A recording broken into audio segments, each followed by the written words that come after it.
Oke, jadi aku akan menjelaskan eh, pembuat cara menyambungkan data yang udah kita bikin ke menggunakan APA. Yang pertama, pastikan dulu SMPP-nya hidup dan nggak error, karena dari tadi aku nggak bisa jalan karena error. Yang pertama, kita bikin dulu tabel ibunya. Bikinnya itu, kalau tabel ibu, aku bikinnya masih pakai yang nih, kayak gini nih. Yang di new ini masih yang biasa gini kan. Tapi, terus aku bikin semuanya. Semua fieldnya beserta tipe-tipe gitu-gitu.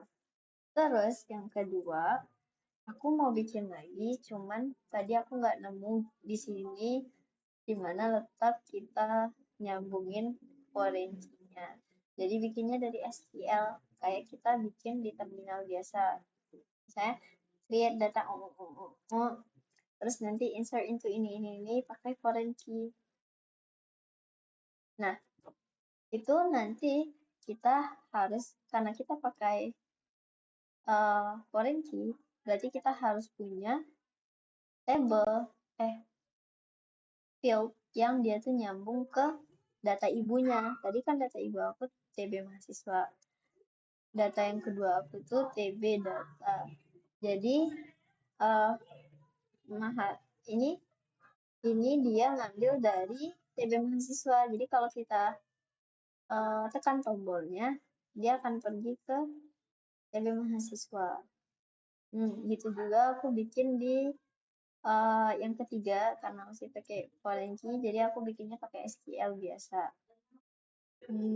Mungkin harus dijelasin ya. Gini, create table, terus nama tabelnya, misalnya cek. Terus di sini kita bikin field apa aja yang kita mau. Ya, misalnya yang pertama tuh field nama. Terus yang kedua field name ID misalnya. Karena kita MHS ID misalnya. Karena ngambil dari ini. Oh, di sini juga kasih tipe datanya, misalnya captcha berapa gitu. 10 misalnya. Terus ID juga harus bikin. Ini kita ngasih tahu tentang foreign key aja. Bikinnya kayak biasa. Kalau foreign key pakai INT, terus kasih 10 misalnya. Terus di bawahnya kita bikin foreign key. Nah, pokoknya kayak gitu.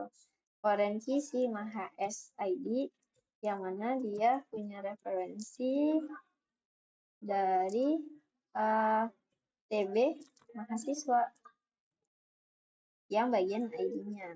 Oke, gitu.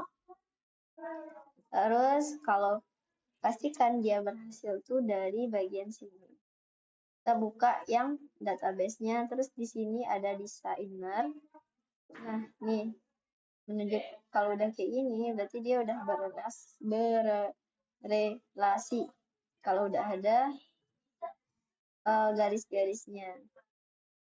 Ini yang ininya kecil menunjukkan kalau itu tabel ibu. Jadi ngambil datanya dari tabel ini. Terus kita pakai ini, kita bikin koneksi dulu. Dia tuh selalu kayak gini. Terus kalau mau mastiin kita udah terkonek atau belum, kita bisa cari nanti di sininya localhost tugas API koneksi.php. Kalau dia berhasil berarti dia udah bisa nge-connect ke semuanya.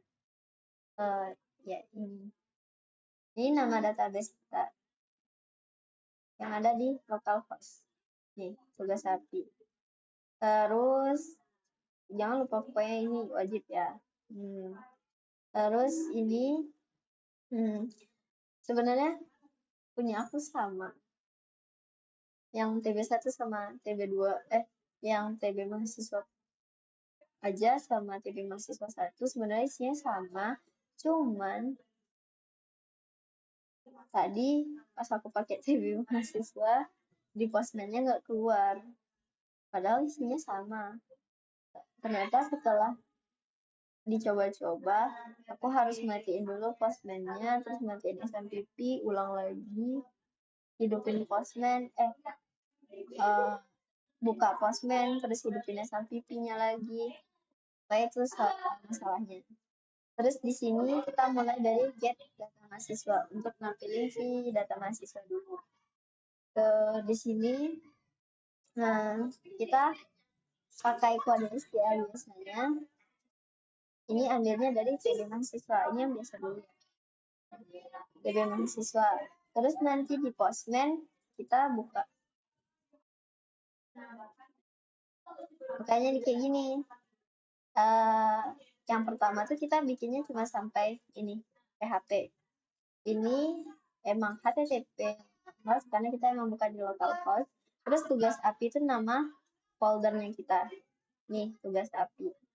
Kalau dia di PS Code, dia emang bawaannya jadi uppercase semua.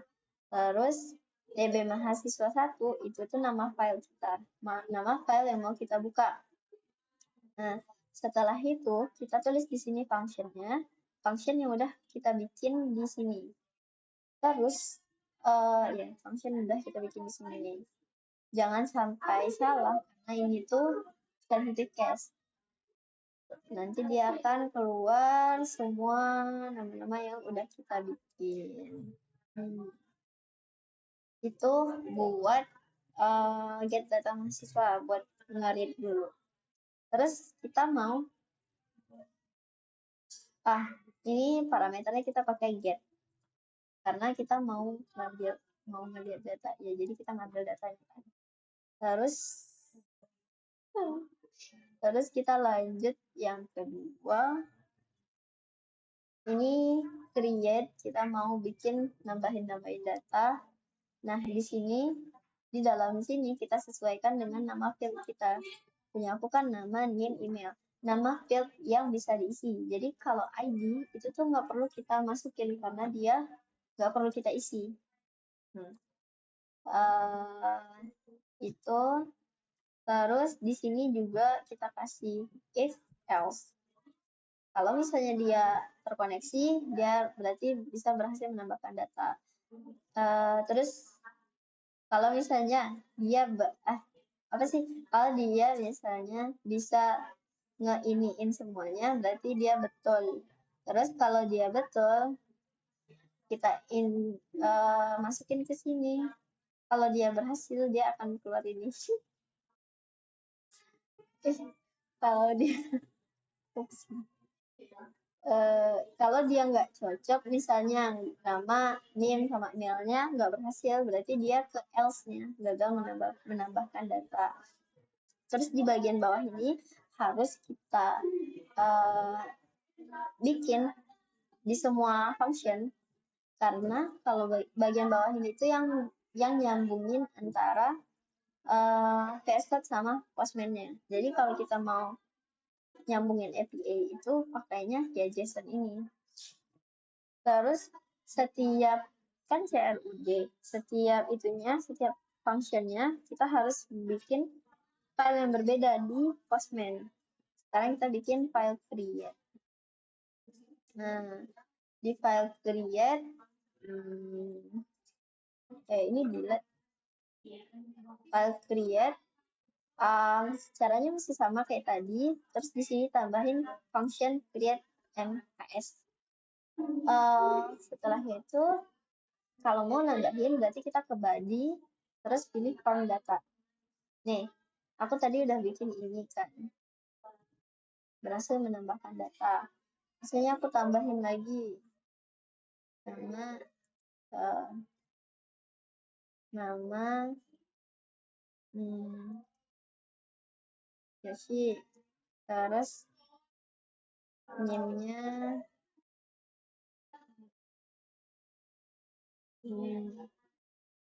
terus emailnya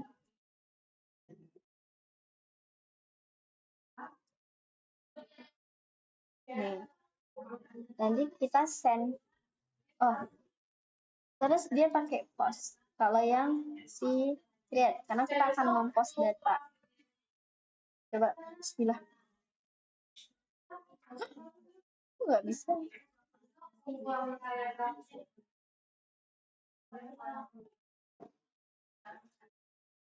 Oh, udah ada nyambung. Bisa, udah ada Yoshi sekarang. Karena dia sesuai nama, NIM, email, terus dia juga pokoknya kayak gitu, makanya dia berhasil menambahkan data. Terus lanjut setelah itu delete.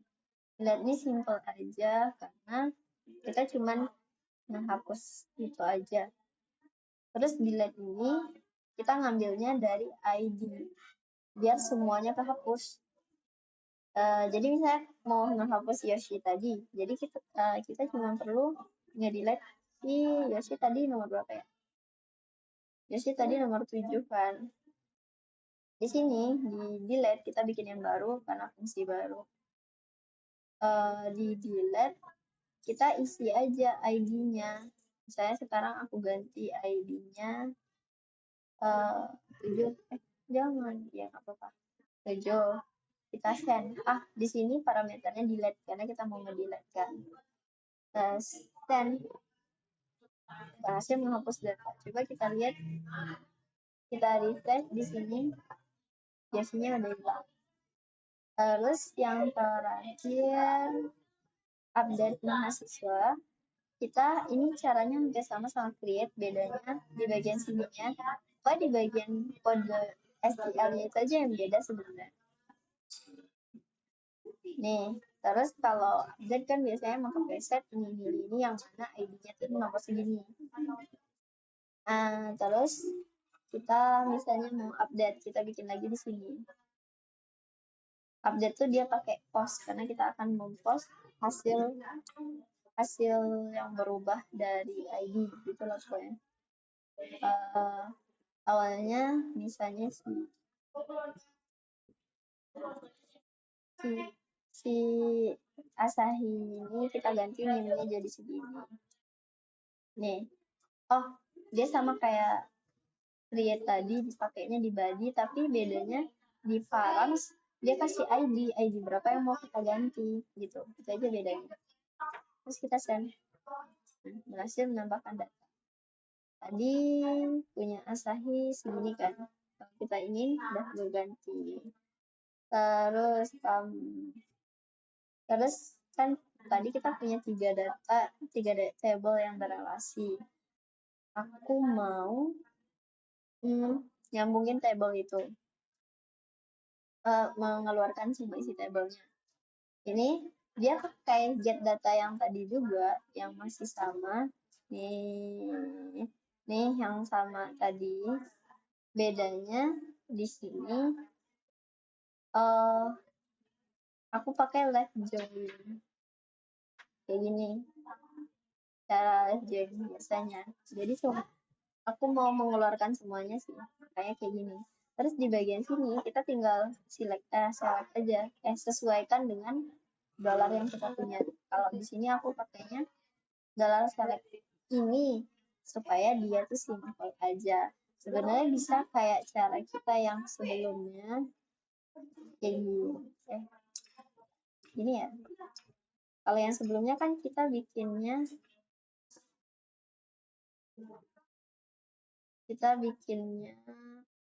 di dalam setelah koneksi kan. Bisa aja kayak gitu. Contohnya gini ya. Insya Allah bisa. Semoga aja. Nih, sebenarnya bisa aja, cuman nggak terlalu rapi. Kita coba bisa atau enggak.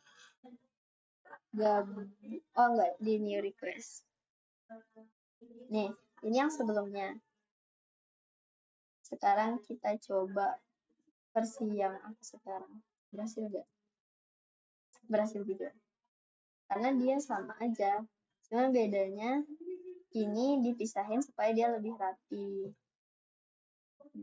Kan lebih singkat. Enggak sih, sama aja. Ya gitulah pokoknya. Terus